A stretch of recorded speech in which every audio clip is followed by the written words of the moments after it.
a lesson to be learned to hear from so many women who tell me, yes, what you politicians do in order to push society to advance more quickly is absolutely essential for us at the level of a working woman, at the level of a woman in politics, in order to advance. So for me it is also a very great satisfaction to see that the work which I am doing is not in a void, but that it has a root and that it serves a purpose.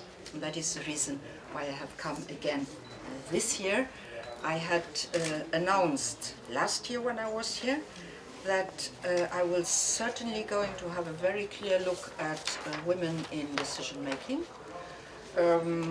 We have taken this look. I have put around the table this March the CEOs of and the presidents of the large listed companies of Europe. And I have told them very clearly that 12% women on the supervisory boards is certainly not enough, and that 3% chairs of this board is ridiculous. That not only for the reason of equality, but for purely economic reasons, because all the evidence shows us that the more women you have in top-level decision-making, the better the results of your company. And I always quote 3 research which have been done. One by Deutsche Bank, one by Goldman Sachs, and one by McKinsey. Now the 3 are not very feministic organizations, but the 3 come to the same conclusions. Deutsche Bank says that the return on equity, if you compare the same kind of company without women in decision making with a company with a serious number of women in decision making, the return on equity is 35% higher. McKinsey tells us that the operational profit is 56% higher. 56% higher, the operational profit.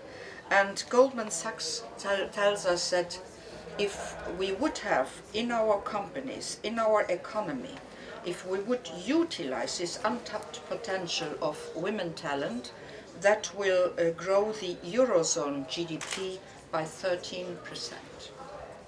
So you see, these 3 organizations all agree that women mean business.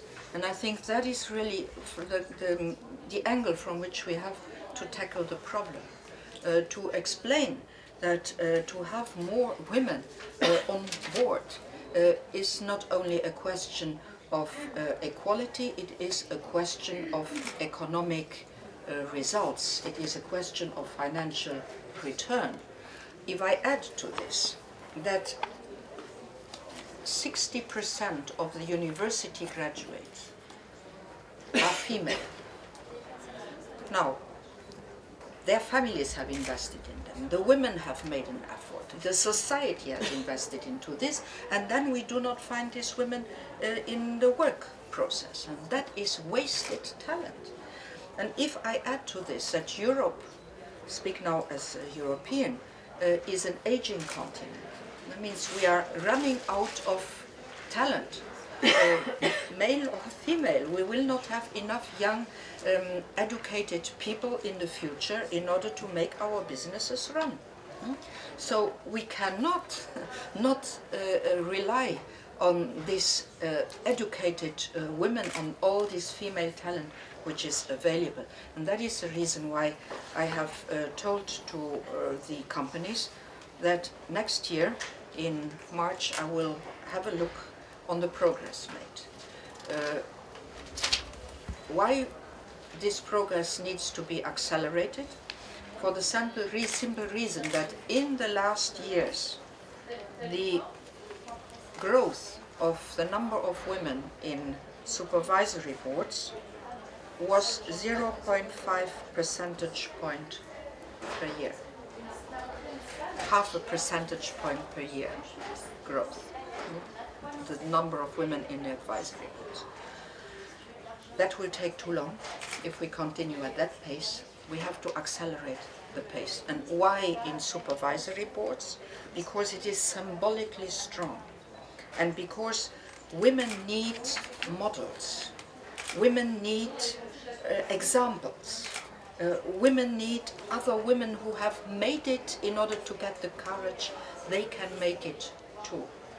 And we have to start at the top, not forgetting that we need to grow the women also through the companies.